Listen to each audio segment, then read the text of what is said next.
اللہ کے نبی صلی اللہ علیہ وسلم نے فرشتوں کی دعا لینے کا ایک وظیفہ بتایا ہے، اور وہ بھی بخشش کا وظیفہ، اور وہ بھی اللہ کے سب سے مکرم مخلوق، گناہوں سے محفوظ فرشتوں کی دعا کہ اپنے جسموں کو صاف رکھو، اللہ تمہیں صاف اور پاکیزہ کر دیں گے۔ جب کوئی آدمی اپنے گھر میں رات گزارتا ہے اور وہ تو اس کے پہلو میں ایک فرشتہ آ بیٹھتا ہے، لا ينقلب ساعة من اللیل، جب بھی رات کے کسی حصے میں وہ کروٹ لیتا ہے تو فرشتہ یوں کہتا ہے، اللہم اغفر لعبدک فإنہ بات طاہرا، اے اللہ اس کی بخشش فرما دے اس لیے کہ یہ رات طہارت میں گزار رہا ہے۔ تو اللہ کے نبی صلی اللہ علیہ وسلم کا ارشاد ہے کہ اگر کسی شخص کو غسل فرض ہو جائے، رات کے ابتدائی حصے میں غسل فرض ہو جائے، اور جسم کے اندر سے نکلنے والا، جسے کہیں کہ جس سے جسم ناپاک ہو جاتا ہے، وہ کیفیت آ جائے، تو کم از کم صورت یہ ہے کہ آدمی اپنے جسم کو اس گندگی سے صاف کر لے اور نماز کا سا وضو کر لے۔ کم از کم صورت یہ ہے کہ کم از کم وہ جسم پہ گندگی لگی نہ رہے، اور کم از کم نماز کا سا وضو کر لے۔ اور رسول اللہ صلی اللہ علیہ وسلم کی سنت یہ ہے کہ اگر وظیفہ زوجیت کی ضرورت پڑتی تو وہ رات کے تہائی حصے میں اسے ادا کرتے، وظیفہ زوجیت، تاکہ جسم کو پاک کرنے میں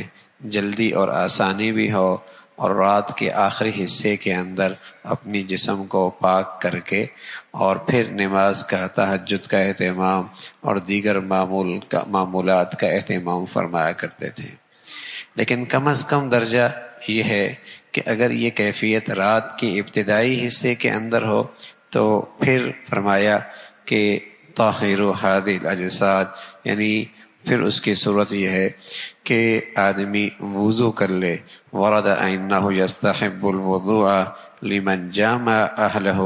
لکھا ہے کہ پھر مستحب ہے کہ جس نے اپنے وہاں وظیفہ زوجیت ادا کیا کہ وہ کم از کم وضو کر لے، اور اس نے اگر یہ چاہا کہ غسل کو مؤخر کر دے رات کے تہائی حصے تک، یعنی فجر کی نماز سے پہلے پہلے اگر اس نے غسل کو مؤخر کر دیا، گناہ کی بات نہیں ہے، مؤخر کر سکتا ہے۔ لیکن اس حکم پر بھی عمل ہو جائے، طاہروا ھذی الاجساد، اپنے جسم کو پاک کر لو، کہ کم از کم جسم کی وہ گندگی ہٹا لے اور وضو کی کیفیت اختیار کر لے۔ واراد معاودۃ الجماع وهذا ما ذهب الیہ جمہور الفقہاء، حضرت عائشہ فرماتی ہیں رضی اللہ تعالیٰ عنہا انہا قالت کان النبی صلی اللہ علیہ وسلم، رسول اللہ صلی اللہ علیہ وسلم اذا اراد ان ینام وهو جنب توضأ وضوءه للصلاة، جب آپ آرام کا ارادہ فرماتے اور آپ پر غسل فرض ہوتا اور آپ چاہتے کہ آرام کرو اور غسل آپ پہ فرض ہوتا، توضأ وضوءه للصلاة، تو آپ کم از کم نماز کے لیے جیسے وضو کرتے ہیں ویسے وضو فرما لیا کرتے تھے۔ یہ امت کی سہولت کے لیے آپ علیہ الصلاۃ والسلام نے یہ عمل اختیار کیا۔ یہ نہیں کیا کہ جیسی جنابت ہوئی غسل فرض ہوا، امت پر یہ لازم نہیں کیا کہ اب فوراً غسل کر لو، بلکہ اتنی مہلت دی کہ رات کے آخری حصے میں فجر کی نماز سے پہلے پہلے بھی اگر غسل کر لے گا کوئی گناہ نہیں ہے۔ لیکن پسند کیا فرمایا کہ کم از کم وہ گندگی صاف کر کے وضو کی کیفیت اختیار کر لے۔ تو رسول اللہ صلی اللہ علیہ وسلم بھی ایسے ہی کیا کرتے تھے۔ تو رسول اللہ صلی اللہ علیہ وسلم کی سنتوں میں بڑا نور ہے، اور اس میں بڑی برکتیں ہیں، اور اس میں نہ صرف یہ کہ آخرت کے لحاظ سے اجر و ثواب ہے، اور رسول اللہ صلی اللہ علیہ وسلم کی محبت کا اظہار ہے، اس کی دنیاوی برکتیں بھی بہت ہیں۔ دنیاوی برکتیں بھی بہت ہیں اور اس کے اندر دنیاوی خیریں بھی بہت ہیں۔ آج دنیا جب تحقیق کرنے نکلی ہے اور نبی علیہ الصلوۃ والسلام کی سنتوں کے مطابق زندگی گزارنے پر جب اس نے ریسرچ کرنا شروع کر دیا تو اس نے فوائد گنانا شروع کر دیے، نفع بتانا شروع کر دیے کہ جسم کے لحاظ سے یہ فائدہ ہے، اور جسے کہیں کہ صحت کے لحاظ سے یہ فائدہ ہے، اور اس کی انسان کے اندر کی جو مشینری ہے اس سے اتنا نفع ہوتا ہے۔ سچی بات یہ ہے کہ دنیا ریسرچ کے لحاظ سے جہاں اب تک پہنچی ہے، ہمارا ایمان ہے کہ نبی کی سنتوں میں اس سے بھی زیادہ نفع ہے، اس سے بھی زیادہ خیریں چھپی ہوئی ہیں، اور اس سے بھی زیادہ انسانی جسم کے اندر، جسم کے لیے اس میں بھلائیاں موجود ہیں، اس لیے کہ اللہ نے ایک جسم کی مشینری بنائی ہے اور اس مشینری کو صحیح چلانے کے لیے اپنی نبی کی زندگی عطا فرمائی۔ اور بدقسمتی سے اب ہماری نئی نسل کا حال تو یہ ہے کہ نہ یہ کہ رات میں ان کے جسم پہ گندگی ہوتی ہے، دن بھر بھی چونکہ ان بیچاروں کو نہ غسل کے فرائض کا پتہ ہے، نہ پاکی ناپاکی کے مسائل کا پتہ ہے، اور خاص طور پہ جوان بچیاں نہ انہیں ایام، جسے کہیں کہ مخصوص ایام کے بارے میں کوئی آگاہی ہے، نہ ہی مخصوص ایام کے بارے میں کوئی آگاہی ہے،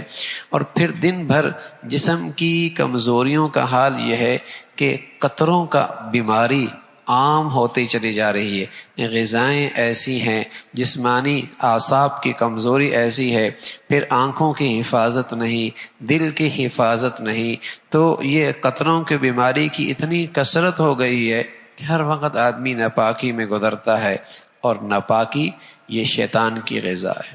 ناپاکی یہ شیطان کی غذا ہے، اور جب شیطان اپنا ریئیکشن دکھاتا ہے پھر کہتا ہے کسی نے کوئی بندش کر دی ہے، پھر کہتے ہیں کسی نے کچھ کر دیا ہے، لگتا ہے کچھ ہمارے گھر میں ہے۔ ارے بھائی، جب گھر میں ناپاکی ہوگی اور جسم ہر وقت گندگی میں رہے گا تو وہ تو شیطان کی غذا ہے،